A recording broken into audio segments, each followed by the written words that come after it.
Una nave caída del cielo, el entierro de un viajero espacial, saqueadores de tumbas y una trama de acusaciones y reportes entrecruzados que ocultan la verdad. Esta es la historia de lo que sucedió en un pueblito de Texas durante el siglo XIX. Abril 17. Comenzaba un día fresco y claro al norte de Texas, cuando desde el sur llegó un objeto largo y metálico en forma de cigarro, cayendo en dirección a la remota aldea de Aurora. Allí chocó un molino, desperdigando escombros y por lo menos un cuerpo en todas direcciones. La oficina de redacción del Dallas Times amaneció alborotada, con reporteros yendo de un lado a otro, revisando los telégrafos por más información que llegaba desde el sitio. La sección literaria cubría las nuevas publicaciones del mundo editorial: Drácula, de Bram Stoker, y El hombre invisible, de Herbert Wells. Los escritores de la sección tecnología reportaban la nueva patente de Thomas Edison, el kinetoscopio. Faltarían todavía otros 20 años para la gran historia de primera plana, primer vuelo comercial de aerolíneas. En la madrugada de abril 19, fue impreso el artículo escrito por S.E. Haydon, titulado "Un molino lo demolió". Alrededor de las 6 a.m., los madrugadores de Aurora fueron asombrados por la repentina aparición de una aeronave que había sido avistada por todo el país. Con dirección al norte, avanzaba a una altura cada vez menor.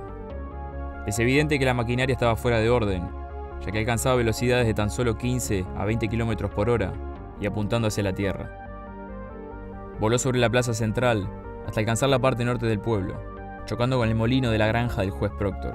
La nave explotó, llevándose consigo un tanque de agua y el jardín de flores del juez. Los escombros alcanzaron varias hectáreas. Suponen que el piloto era el único a bordo, y si bien sus restos sufrieron el impacto, puede reconocerse que no era un habitante de este planeta.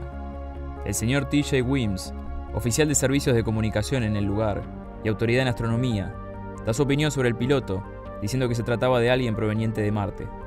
Documentos encontrados en su cuerpo, una especie de bitácora, están escritos en jeroglíficos y no pueden ser descifrados.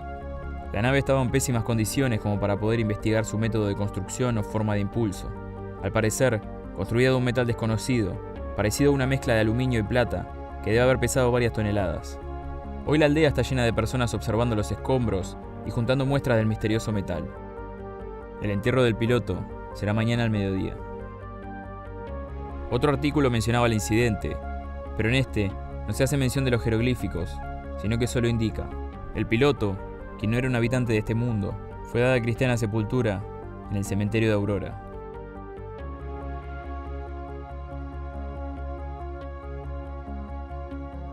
Fue bautizado como el Gran Misterio Aéreo, que empezó en el otoño del 96, cuando una enorme nave fue avistada en California durante la noche de noviembre 17, vista por varios centenares de residentes en Sacramento.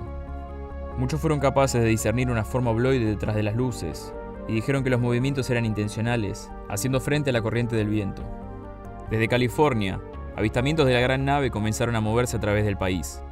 Cientos de miles de reportes se realizaron sobre misteriosas máquinas moviéndose a velocidades de 200 a 300 km por hora. Recién una década después, los habitantes de Oakland, California, se juntarían en multitud para ver el primer dirigible levantar vuelo sobre los Estados Unidos. El California Arrow, de Tom Baldwin, a una velocidad de 50 km por hora. En esa época, muchos artículos científicos aseguraban que un humano no podría sobrevivir velocidades mayores a 100 km por hora. Por lo tanto, considerando que el método de transporte más rápido de la época, los trenes, avanzaban a velocidades no mayores a 50 km por hora, asegurar que algo lo hacía como mínimo a 200 significaba que viajaba más rápido que cualquier vehículo conocido.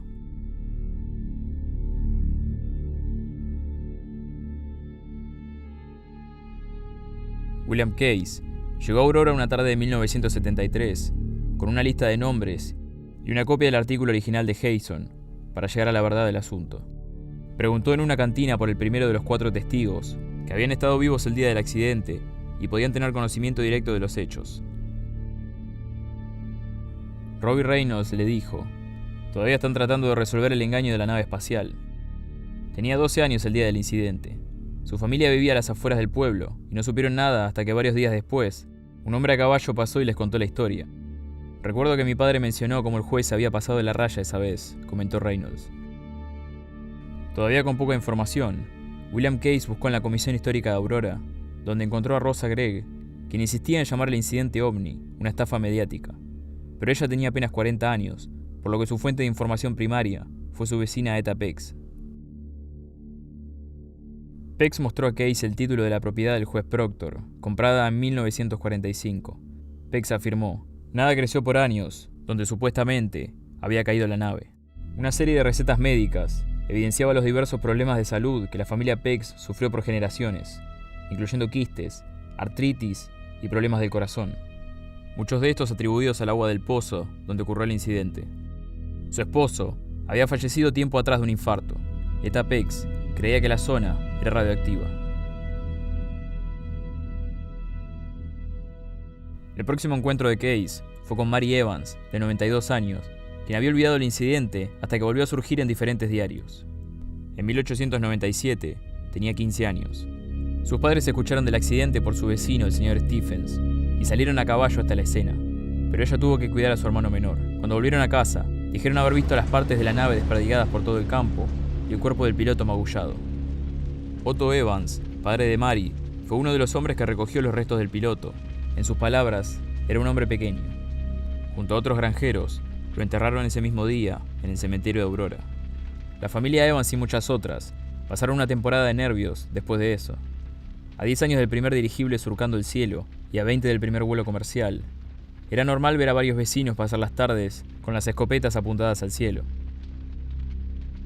Como último nombre en su lista, figuraba el vecino de Mary Evans, Charlie Stephens, de 83 años.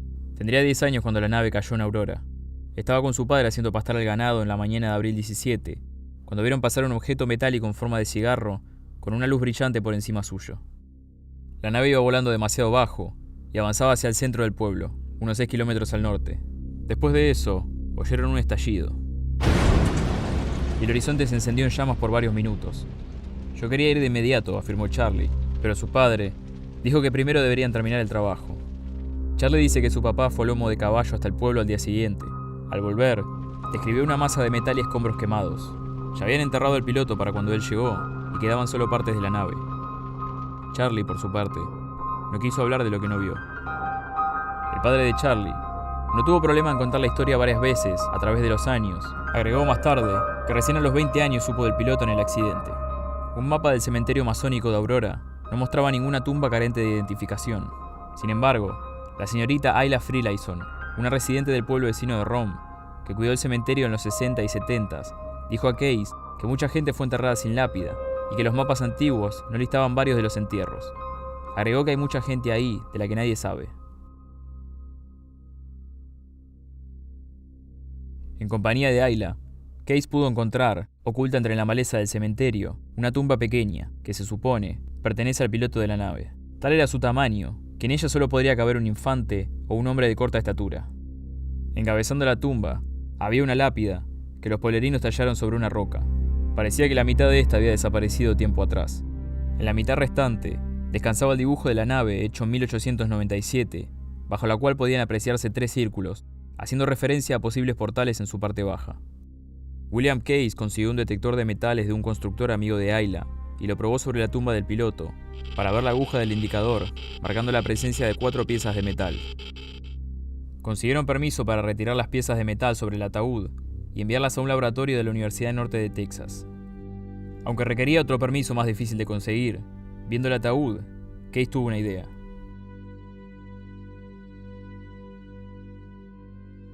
Una exhumación del cuerpo pondría fin a toda discusión. Para ese entonces, variedad de artículos se habían escrito, y a lo largo de las semanas, más y más curiosos llegaban al lugar. A pesar de no haberse tomado aún ninguna acción legal para hacerlo, muchos residentes de Aurora, incluyendo el director del cementerio, montaron guardia en las puertas para prevenir cualquier saqueo de tumbas. En ese entonces, adolescentes de los pueblos vecinos llegaban a Aurora para rondar el cementerio. Como Ayla dijo a Case, tienen miedo de que desentierres a la abuela de alguien. Como resultado de los saqueos de tumbas que habían traído las noticias del accidente, el sheriff Horace Edel mantuvo vigilancia 24 horas junto con un oficial y un par de cabos. Según él, más que suficiente. A pesar de esto, hubo otros saqueos. La noche que la vigilancia se levantó, la extraña lápida del piloto fue robada. Vándalos, saqueadores, cazadores de tesoros, cualquiera podría haberse llevado la lápida. Cameron Patterson, científico de la Universidad de Texas, analizó las muestras previo a su desaparición y concluyó que si bien 3 de las piezas eran hierro común, La cuarta requería más investigación, ya que se trataba de una aleación, 75% hierro y 25% zinc, con rastro de otros elementos. Un 15% de hierro sería suficiente para volverlo magnético. Aún así, los imanes no tenían efecto sobre esta pieza. Sin más comentarios, la universidad devolvió las 4 piezas a la tumba del piloto. Los permisos para la exhumación fueron denegados, sobre la base de que un cuerpo no puede ser exhumado sin antes notificar a un pariente próximo. Tiempo más tarde, Case recibió una llamada de Ayla diciendo que necesitaba mostrarle algo. Una vez en el cementerio de Aurora, Ayla pasó el detector de metales sobre la tumba sin lectura del sensor. Alguien había hecho desaparecer las piezas. James Seidel, hijo del sheriff Horace, dijo a Case que su abuelo había ayudado a enterrar al piloto y que, en sus palabras, era un pequeño hombre de 1 metro de estatura con una cabeza enorme. Según la leyenda local, hoy descansan allí los restos del solitario tripulante del Gran Misterio Aéreo, alejado de su hogar.